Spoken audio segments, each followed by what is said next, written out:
พี่น้องเรียนตัวใจสร้างมัดมีรถตัวนี้ได้สำคัญคือมัดมีรถแต่ว่าความพยายามตัวก็ลดความตัวหวานก็ลดความไม่เอาพิษเข้ามาลดพิษความพิษเป็นโคตรดีแต่ลดมัดมีรถนั่นเองเพราะฉะนั้นตัวแต่ท้องของเราเนี่ยเดือนรอมาต้นเราทำเพื่อเป็นผู้ได้รับชัยชนะไอ้เราแต่ละโกนให้งดลงให้งดความพิษไม่ใช่อับดูไม่ลงนะครับการพี่น้องคือควรรอดเห็นไหมขาต้องบวชมาแท้ก็ตอบแทนโดยตัวเขาแก่เองเรื่องการดึงฉัดมาทิ้งอัลลอฮฺมา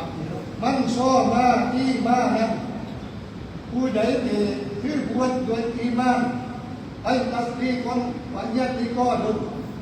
มีวิญญาณดีเขายึดในใจเขายึดในใจเขาเชื่อเด็ดขาดในใจที่แรกสักตึงถ้าไม่มันยิ่งไม่หลังนี้ว่าตัวนั้นเป็นว่ายึดกับเขาไหนไม่ใช่อิสลามอาญาต่อเป็นที่เราที่เราตัวตัวอิมามดีกว่าถ้าตัวตุนนั้นต่ำนี้ไม่ใช่นั่นไม่ใช่ที่เราอิมามต้องตัดดีขึ้นคนดีต้องเชื่อเด็ดขาดในว่าใจว่าไว้ในนอนนะครับและตรงนี้อุลามะโทษความบอกอิสระว่าที่บัวนั้นไม่ใช่เพียงแต่วัดหน้าวัดข้าเด็กที่ได้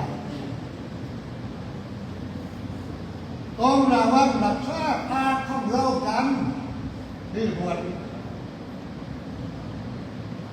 กินคนนั้นที่ไปกินคนนี้มีคนนั้นที่บวชแทนก็บอกไม่ได้ชั้นว่า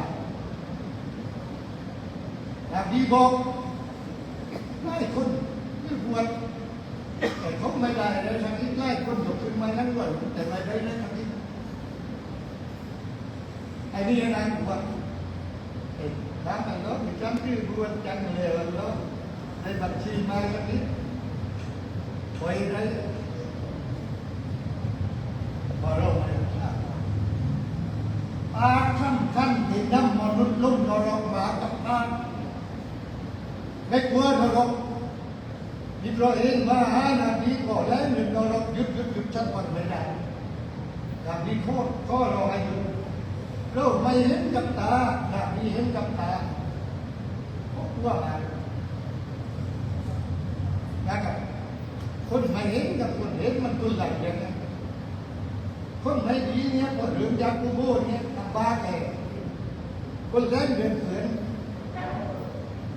หรือคนเรื่องคูโบเนี่ยทำบ้าแก่หรือหาเรื่องหนักที่เป็นพัดทำตามมาอันยุ่งเรื่องเขินเพราะฉะนั้นที่บวชนี่ไม่ใช่เพียงแต่อดอาหารเพียงนี้ต้องระวังระวังรู้ระวังตามเสวาถ้าได้คนไหนบอกเรื่องเก็บตัวเราทำได้ไม่ได้เมฆในดินว่ารับเล่นเรื่องคนอื่นเมฆหยุดถ้าเมฆไม่กินข้าวไปห้องซ้อมนะครับ